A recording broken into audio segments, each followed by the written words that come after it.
అందరికీ శుభోదయం. ఈరోజు దేవుని వాగ్దానం ఏమనగా, రోమీయులకు రాసిన పత్రిక 8వ అధ్యాయము 28వ వచనము.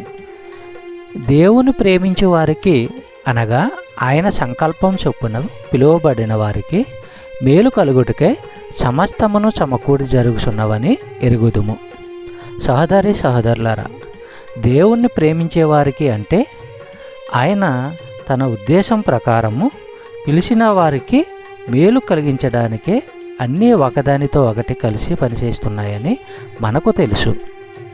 విశ్వాసులకు దేవుడు ఎలాంటి పరిస్థితుల్లోకి తీసుకువచ్చినా అందులో మేలే చేకూరుస్తున్నాడు.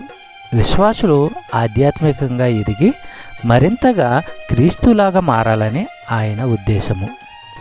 ప్రకటన గ్రంథము 3వ అధ్యాయము 19వ వచనము మనము పరిశీలించినట్లయితే, నేను ప్రేమించే వారందరినీ మందలించి శిక్షిస్తాను గనుక ఆసక్తి కలిగి పశ్చాత్తాపపడండి.